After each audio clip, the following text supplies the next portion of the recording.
बिस्मिल्लाहिर्रहमानिर्रहीम, अस्सलाम वालेकुम। चलिए जी, स्टार्ट करते हैं। हमने कल की क्लास में जो हमारे चैप्टर 3 था, हमने उसके MCQs वगैरह डिस्कस किए थे। अब ज़रा हम देख लेते हैं जो पास पेपर में उसके MCQs आए हुए हैं, या जो प्रीलिम पेपर वगैरह में MCQs हैं, उनको देख लेते हैं। ठीक है जी, तो आप ओपन कर लीजिएगा, आपके पास पेपर में है ये। अब इसमें पेज नंबर आप खुद देख लीजिएगा। ये बेसिकली इस हैंड आउट के बाद जो है, तो जो भी पेज नंबर आपके पास हो देख लीजिए। पेज नंबर पहला पेपर ये सीक्वेंस एंड सीरीज़ वाला जो हैंड आउट है, इसके बाद ये फर्स्ट पेपर ही आ रहा है MCQs का। ठीक है, तो ज़रा देख लीजिए क्या नंबर है। तो पेज नंबर 34 मुझे बताया अरुष्मा ने या महक ने, पेज नंबर 34 है। तो पेज 34 देख लीजिएगा, उससे ऑनवर्ड जो है वो अब हमें मिलेंगे। तो चलिए जी, पहला सेट है, ये कॉम्प्लेक्स नंबर है। अच्छा, ये देख लें, ये हो सकता है ए जो है वो लेस देन 0 है और बी भी लेस देन 0 है। तो ए डॉट बी जो है वो किसके इक्वल होगा जी, कोई बताएगा? अगर ए लेस देन 0 है, बी भी लेस देन 0 है, तो ए डॉट बी किसके इक्वल होगा, बताइएगा ज़रा।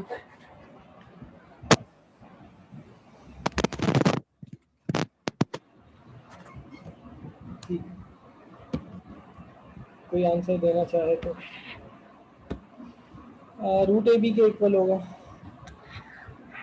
ठीक है जी, रूट ए और रूट बी है, A less than 0, B less than 0। अब दोनों रूट में है, जब मल्टीप्लाई होंगे तो दोनों एक ही रूट में आ जाएंगे। अगर दोनों नेगेटिव है तो नेगेटिव नेगेटिव पॉजिटिव, और रूट ए बी ख्याल रखिएगा, ये प्लस माइनस तो जब रूट लगता है तब आता है। दोनों पॉजिटिव रूट दिए हुए, तो जब मल्टीप्लाई होंगे तो पॉजिटिव रूट ही रहेगा। यानी अगर लेट सपोज हमारे पास रूट -2 मल्टीप्लाई हो रूट -3 से, तो ये रूट जो है वो क्या होगा, 6 हो जाएगा ना। ठीक है ना जी, तो ये ज़रा ख्याल रखिएगा। तो ठीक है जी, उसके बाद फिर देखें, a quadratic equation can not have more than 1 root, 2 root, 3 root, 4 root. तो क्वाड्रेटिक इक्वेशन में ना दो से ज़्यादा रूट नहीं होते।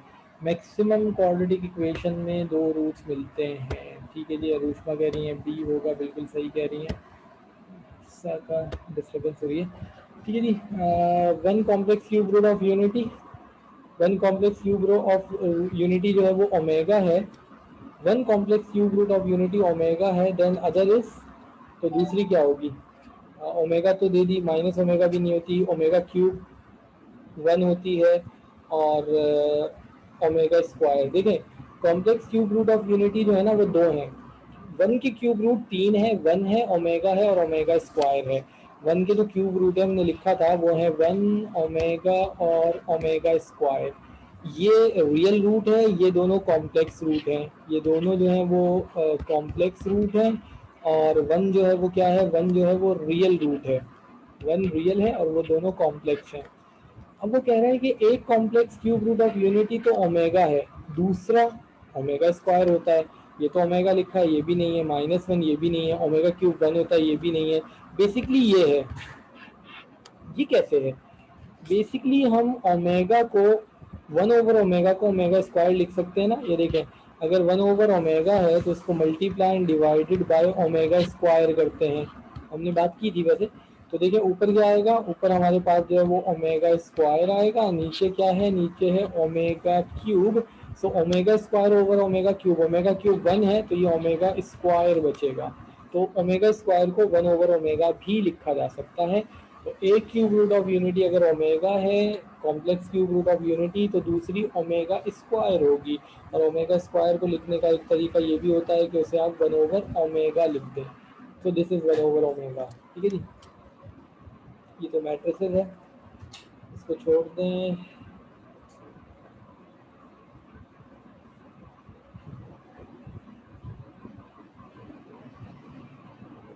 और यहाँ पे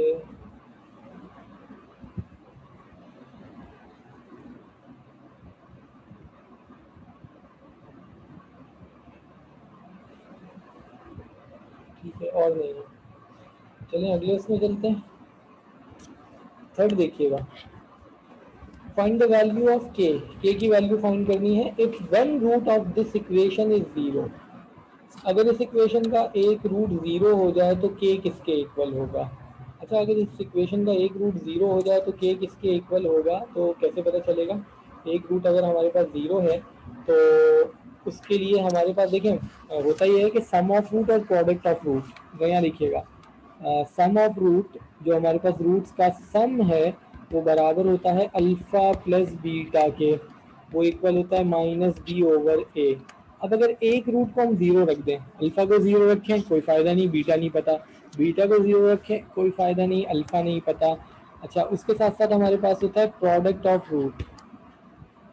जो प्रोडक्ट ऑफ रूट है वो है अल्फा इंटू बीटा और वो इक्वल होता है सी ओवर ए। अब फायदा ये है कि अल्फा या बीटा में से किसी एक को जीरो के इक्वल रख दें। तो यहाँ देखिएगा जी, हमने अल्फा की जगह लेट सपोज बीटा जीरो रखा, बीटा मल्टीप्लाई होगा जीरो, या अल्फा ऐसे ही रहने दें, बीटा की जगह जीरो रखें, सी ओवर ए। ये हमारे पास ए है, ये हमारे पास बी है, ये हमारे पास सी है, सी ओवर ए। तो ये फोर भी वहाँ जीरो को जाके मल्टीप्लाई करेगा, जीरो हो जाएगा के प्लस फोर, और के की वैल्यू जो है वो क्या आएगी माइनस फोर के इक्वल। सो माइनस फोर, ये रहा माइनस फोर। ठीक है जी, दोबारा से सुन लें। एमसीक्यूज में कह रहा था कि के की वैल्यू फाइंड करें अगर एक रूट जो है वो इस इक्वेशन का जीरो हो जाए। अगर इस इक्वेशन का एक रूट जो है वो जीरो हो जाए तो नॉर्मली हम ये कहते हैं कि इक्वेशन के दो रूट्स हैं, एक रूट है अल्फा और दूसरा रूट है बीटा। अल्फा और बीटा दो रूट्स है ना। तो अब अगर सम ऑफ रूट में हमने एक रूट को जीरो रखा, अल्फा को जीरो रखा, बीटा को जीरो रखा, कोई फायदा नहीं होगा क्योंकि अल्फा को जीरो रखा बीटा नहीं पता, बीटा रह जाएगा, बीटा की वैल्यू नहीं पता, बीटा को जीरो रखा तो अल्फा की वैल्यू नहीं पता, आंसर अल्फा की फॉर्म में आएगा। Product of root, product of root होता है अल्फा इंटू बीटा। फायदा यह है कि अल्फा को जीरो रखेंगे तो बीटा मल्टीप्लाई होकर जीरो हो जाएगा, अगर बीटा को जीरो रखा तो अल्फा मल्टीप्लाई होकर जीरो हो जाएगा। तो प्रोडक्ट ऑफ रूट है सी ओवर ए, सी की जगह पर के प्लस फोर, ए की जगह पे फोर, फोर वहाँ जीरो को मल्टीप्लाई करेगा zero, K plus four is equal to zero, K is equal to minus four. So this is answer. ठीक है जी, चलें। If N is a prime number, अगर एन जो है वो क्या है प्राइम नंबर है। प्राइम नंबर का मतलब है, ये शायद हमने डिस्कस किया था, पता नहीं प्राइम नंबर का क्या मतलब है। प्राइम नंबर का मतलब है कि एन हमारे पास टू हो सकता है, थ्री हो सकता है। एन जो है वो क्या हो सकता है, एन जो है वो टू हो सकता है, थ्री हो सकता है, फाइव हो सकता है, सेवन हो सकता है, सेवन के बाद 11 हो सकता है, 13 हो सकता है, एंड सो ऑन। अगर n प्राइम नंबर है और n रूट में है, यानी root two, root three, root five, root seven, root 11, root 13, तो ऐसा नंबर क्या कहलाता है इर्रेशनल नंबर। ठीक है जी, ऐसा नंबर कहलाता है इर्रेशनल नंबर। ठीक है जी, अरुष्मा ने ये कहा, तो इर्रेशनल नंबर कहलाएगा। क्यों, क्योंकि हर वो नंबर जो रूट में हो और रूट इसका सॉल्व ना हो सकता हो वो नंबर इर्रेशनल नंबर कहलाता है। ये बात हम डिस्कस कर चुके हैं। ठीक है जी, बाइनोमियल है। अच्छा, ये है the cube roots of minus a cube. अच्छा, माइनस ए क्यूब का क्यूब रूट क्या होगा, ये ध्यान में रखिएगा जी कि हमारे पास अगर कोई सा भी नंबर है, लेट सपोज ए क्यूब है, तो जो इसके क्यूब रूट्स होंगे ना, इसके जो क्यूब रूट्स होंगे वो होंगे ए ओमेगा और ए ओमेगा स्क्वायर। किसी भी नंबर के अगर आपको क्यूब रूट निकालने हैं ना, तो उस नंबर का एक रियल रूट तो आप क्यूब रूट ले लें, कैलकुलेटर से वो आ जाएगा। ए का जो क्यूब होगा 1/3 लेंगे तो वो हमारे पास जो है वो ए आ जाएगा। फिर ए के साथ ओमेगा, ए के साथ ओमेगा स्क्वायर। अच्छा, अगर ये माइनस हो, अगर ये माइनस हो तो सबके साथ माइनस लगा दें, कोई मसला ही नहीं, सबके साथ माइनस लगा दें। अगर ये माइनस होगा तो सबके साथ माइनस लगा देंगे। ऑप्शन हमारे पास है बी। बिल्कुल ठीक है जी, ये बी ऑप्शन कोई बता चुका है मुझे कि इसका ऑप्शन जो है वो बी होगा। किसने बताया है, अरुष्मा ने बताया है। ठीक है जी, देखिए फर्ज करें आपसे मैं पूछूं कि 8 के क्यूब रूट्स क्या होंगे, जरा देखिएगा। 8 के क्यूब रूट्स, 8 का एक क्यूब रूट कैलकुलेटर से निकालें, 2 आ रहा है ना, दूसरा आएगा 2 ओमेगा और तीसरा आएगा 2 ओमेगा स्क्वायर। अगर मैं आपसे पूछूं कि 27 के क्यूब रूट्स क्या होंगे या -27 के क्यूब रूट्स क्या होंगे, एक आएगा 3, तो -3 ओमेगा और -3 ओमेगा स्क्वायर, ठीक है ना जी। ये हमारे पास हो जाएंगे इसके क्यूब रूट्स। तो किसी भी नंबर के क्यूब रूट्स निकालने हैं तो एक रियल रूट निकालें और बाकी जो है ना वो ओमेगा और ओमेगा स्क्वायर के साथ आ जाएंगे। अच्छा, ये भी ध्यान में रखिएगा कि किसी भी नंबर के तमाम क्यूब रूट्स का जो सम होता है वो होता है 0। यानी एक कंडीशन है, यहाँ पे मैं लिख देता हूँ कि सम ऑफ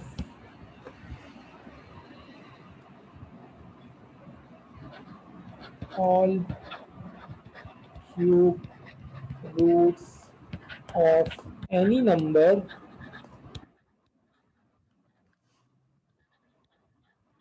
इज 0। किसी भी नंबर के क्यूब रूट्स का, तीनों क्यूब रूट्स का जब आप सम करेंगे ना तो 0 आएगा। देखिए अगर हम इन्हें ऐड कर दें, ये जो तीन है ना, लेट सपोज ए और ए ओमेगा स्क्वायर, इन तीनों को ऐड कर दें, तो आप यहाँ से तीनों को ऐड करें, -a कॉमन निकालें, -a कॉमन निकालेंगे तो +1 plus omega square, 1 plus omega square 0, -a multiply होगा, आंसर 0 आ गया। ये हमारे पास है 2 प्लस 2 ओमेगा स्क्वायर, इन तीनों को ऐड कर दें तो 2 plus two omega square, 2 common निकाला, क्या बचेगा 1 प्लस ओमेगा स्क्वायर, वो 0, 2 मल्टीप्लाई हो रहा है 0। ये तीनों है ना, इन तीनों को आपस में ऐड करें, -3 कॉमन निकालें, 1 प्लस ओमेगा स्क्वायर 0, -3 मल्टीप्लाई हो रहा है 0। तो किसी भी नंबर के तमाम क्यूब रूट्स का सम जो है ना वो क्या होता है, वो 0 के इक्वल होता है, ठीक है जी। अच्छा, इनफैक्ट होता पता है क्या है, इनफैक्ट होता ये है कि ये स्टेटमेंट बेसिकली आप लिखें कि sum of all nth roots of any number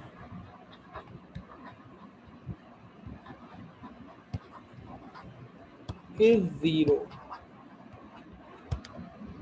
किसी भी नंबर के जितने भी nth रूट हो, यानी आप स्क्वायर रूट लें, क्यूब रूट लें, फोर्थ रूट लें, फिफ्थ रूट लें, nth रूट, किसी भी नंबर के जितने भी आप रूट निकालेंगे ना उन सब का सम 0 होगा।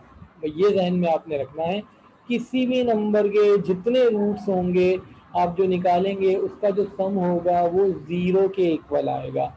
1 के 2 स्क्वायर रूट होते हैं ना, +-1 दोनों को ऐड किया 0। 1 के 3 क्यूब रूट होते हैं, 1 ओमेगा ओमेगा स्क्वायर, तीनों को ऐड किया 0। 1 के 4 रूट होते हैं, 1 - 1 आयोटा माइनस आयोटा, ऐड करेंगे तो 0, 1 - 1 0, आयोटा माइनस आयोटा 0, चारों को ऐड किया तो आंसर 0 आएगा। सो किसी भी नंबर के तमाम nth रूट का सम जो है ना वो 0 होता है। ये एक जर्नल स्टेटमेंट है, ये लिख लीजिए, ये ध्यान में रखिएगा, ठीक है जी। तो 4 हो गया, 4 के बाद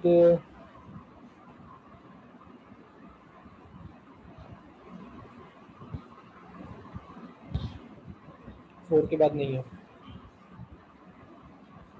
अच्छा जी, नेक्स्ट पेपर में देखें, third, find the value of K if sum of root of equation is equal to product of root. Farah कह रही है आंसर बी आएगा, क्या बात है जी, बड़े फास्ट चल रहे हैं। देखते हैं, find the value of K if sum of root of equation is equal to product of root. वो कह रहे हैं के की वैल्यू बताओ अगर sum of root alpha plus beta बराबर है product of root alpha into beta के।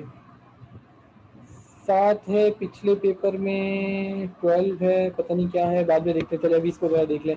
तो देखें, अगर sum of root product of root के बराबर है, फाइंड करना है कि if sum of roots equal है प्रोडक्ट ऑफ रूट्स के। सम ऑफ रूट है -b/a, प्रोडक्ट ऑफ रूट है c/a। अब इस इक्वेशन में देखें -b, अभी देखते हैं जी आप लोगों के कुछ मैसेज आए, b की जगह पे है -7k ओवर ए 4 सी ओवर ए, सी की जगह पर है के प्लस 4 डिवाइडेड बाय ए 4। ये 4 से 4 कैंसिल, माइनस माइनस प्लस हो जाएगा, ठीक है जी, माइनस माइनस प्लस होगा, के यहाँ आ जाएगा, तो ये हो जाएगा 7 के माइनस होगा तो 6 के और बराबर होगा 4k और k बराबर है 2 2 2 3 2/3। ये वाला ऑप्शन है। अरे बी तो नहीं आया भाई। चलें देखिएगा कोई मिस्टेक तो नहीं की। सम ऑफ रूट बराबर है प्रोडक्ट ऑफ रूट के माइनस बी ओवर है माइनस फॉर्मूले का बी की जगह पे 7k ए की जगह पे 4 सी ओवर है सी की जगह पे k+4 ए की जगह पे 4 4 से 4 cancel minus minus plus 7k यहाँ आकर माइनस होगा 6k इज इक्वल टू 4 के इक्वल होगा 2/3। Sir option two option two कौन सा ऑप्शन टू नहीं 2/3 आ रहा है। ठीक है भाई 2/3 आ रहा है 2/3। अच्छा अब देखते हैं हफ्सा ने पता नहीं क्या कहा था। हफ्सा कह रही थी 7 है पिछले पेपर में 7 है। चलें पिछले पेपर में 7 देख लेते हैं। ठीक है जी इसका आंसर तो आ रहा है 2/3 ख्याल रखिएगा। 12 है हफ्सा कह रही है पिछले पेपर में 12 है।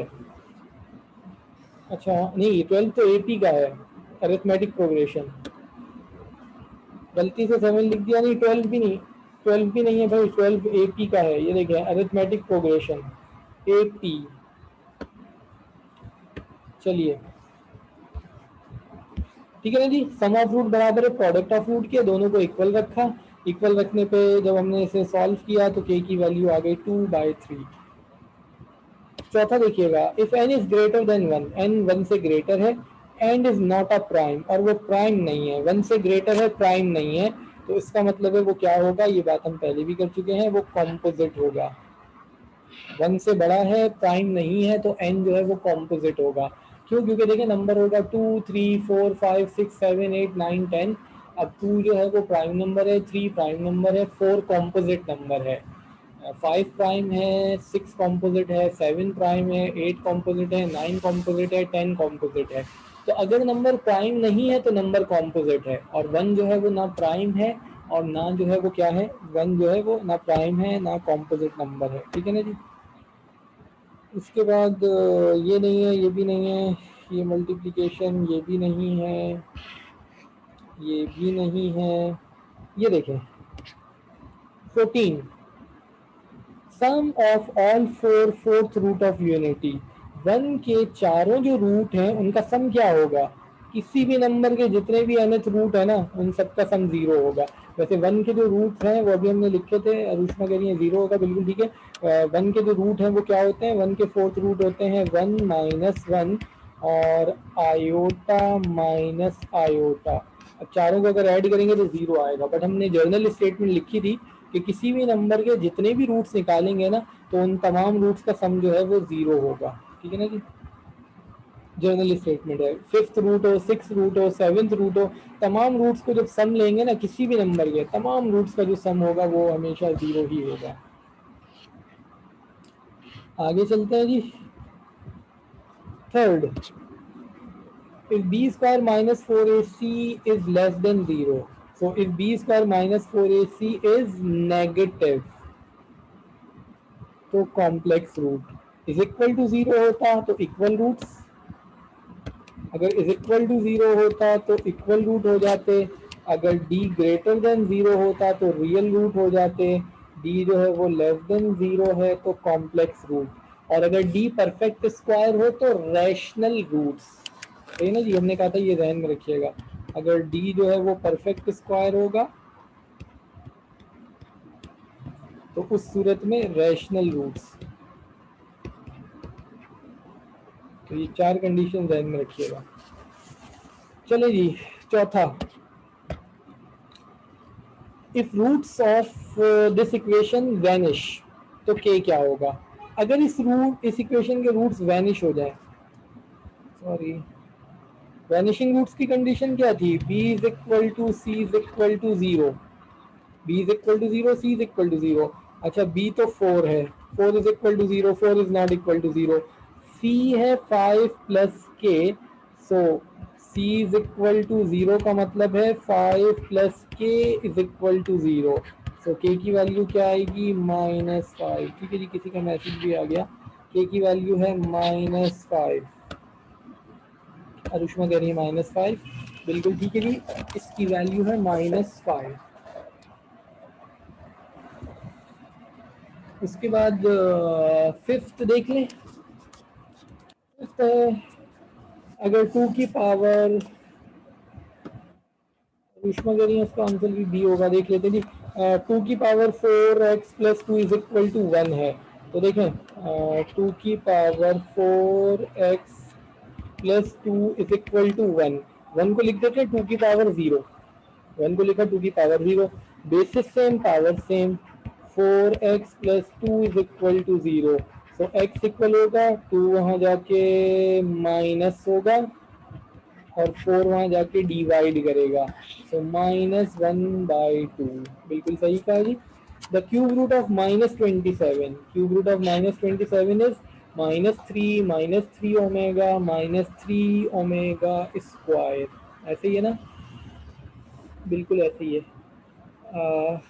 अभी हमने लिखा भी था 27 के क्यूब रूट ही हमने लिखे थे ना, तो एक -3 होगा और बाकी दो जो है वो ओमेगा और ओमेगा स्क्वायर लिख दीजिएगा, ठीक है जी। ये भी किसी ने मुझे मैसेज करके बताया, फरा उर्वुज कह रही हैं ऑप्शन बी होगा, बिल्कुल ठीक है जी, ऑप्शन बी है फरा। चलें 13, if the sum of root and product of root of this equation are equal, अगर sum of root minus B over A वो बराबर है product of root C over A को तो वैसे ही काट दो ना, तो माइनस बी बराबर है सी के, तो माइनस बी की जगह पर क्या है, बी की जगह पे है 2k और सी की जगह पे क्या है, सी की जगह पे है 6, तो 2 वहाँ जाके डिवाइड करेगा, माइनस को साथ ले जाएगा, माइनस का 3 आंसर आएगा, ठीक है जी, माइनस का 3, ठीक है जी। अरुष्मा कह रही है माइनस का 3 आएगा, माइनस का 3 ही आएगा, बिल्कुल ऐसे ही है। चलिए जी, factorize in the complex number, इसके फैक्टर बनाने हैं, सेम इसके हम फैक्टर बना चुके हैं। हमने कहा था इसको क्या लिखेंगे, 4a का square minus B square iota square. चलिए जी, अरुष्का ने कहा ऑप्शन बी है, देख लेते हैं, तो इसको हम लिखेंगे 2a का whole square minus B iota का whole square, 2a minus B iota 2a plus B iota, 2a plus B iota या iota B, 2a minus iota B, option B बिल्कुल सही कहा जी आपने, बिल्कुल ऐसा ही है, ठीक है जी। और है नहीं है, आगे चलते हैं।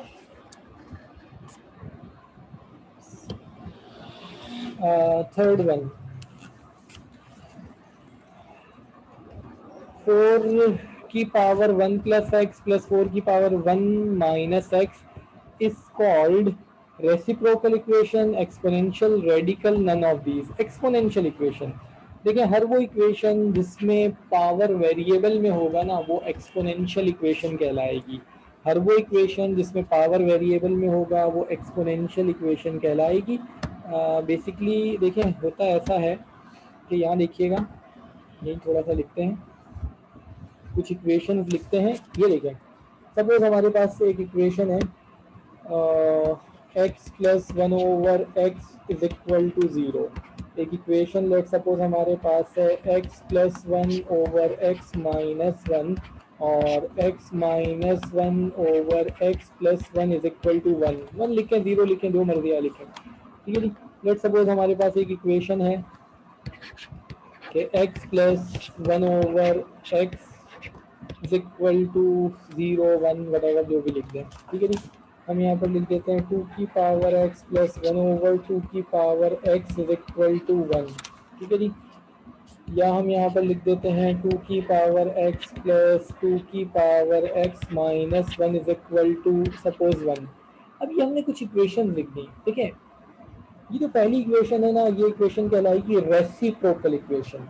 रेसिप्रोकल इक्वेशन एक ऐसी इक्वेशन होती है जिसकी एक टर्म दूसरी टर्म का मल्टीप्लीकेटिव इनवर्स हो, ये x है तो दूसरा इसका इनवर्स 1/x, एक टर्म दूसरी टर्म का मल्टीप्लीकेटिव इनवर्स है, एक टर्म है x प्लस 1 और डिवाइडेड बाय x माइनस 1, यहाँ इनवर्स हो गया x माइनस 1/x प्लस 1, ये रेसिप्रोकल इक्वेशन है, ठीक है ना जी।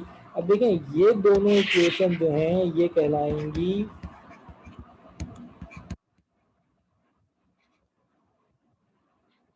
Reciprocal equation.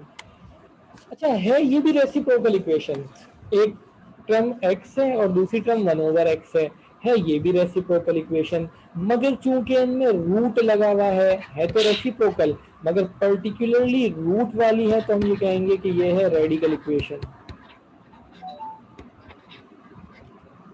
रेसिप्रोकल तो है, देखें बिल्कुल बात वैसी है कि मैं आपसे कहूं कि ये क्या है,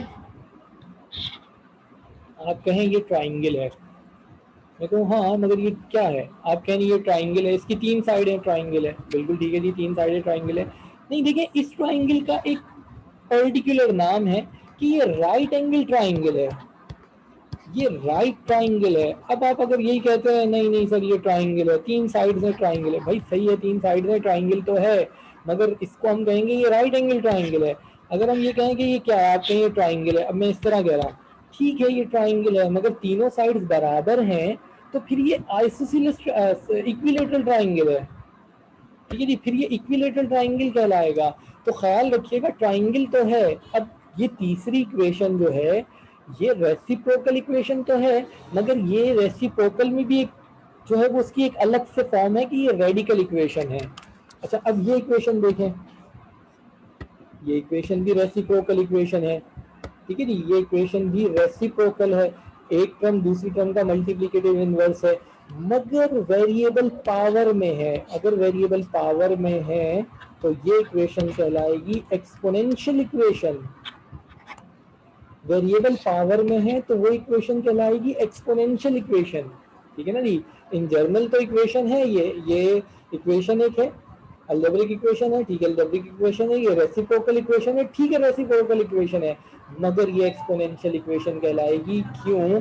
क्योंकि पावर वेरिएबल है, यहाँ पावर 1 है, यहाँ पावर 1 है, 2 लगा दें, यहाँ पावर हाफ है, यहाँ पावर वेरिएबल है, जो वेरिएबल है वो पावर में चला गया, तो इस तरह की इक्वेशन रेसिप्रोकल इक्वेशंस कहलाती हैं, ठीक है जी। तो जरा रखिएगा ख्याल, वापस चलते हैं।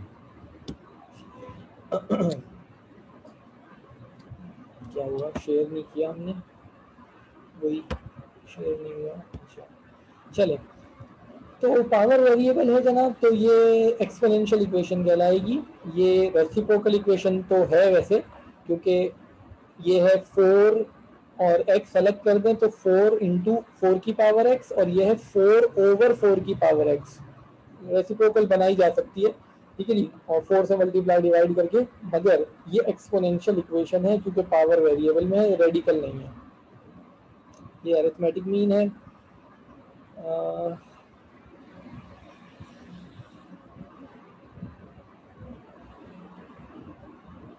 नहीं है, चले मीटिंग एंड करके आ जाते हैं भाई, मीटिंग एंड करके आ जाएं, ठीक है, मीटिंग एंड करके वापस आते हैं, फिर कंटिन्यू चलेगा।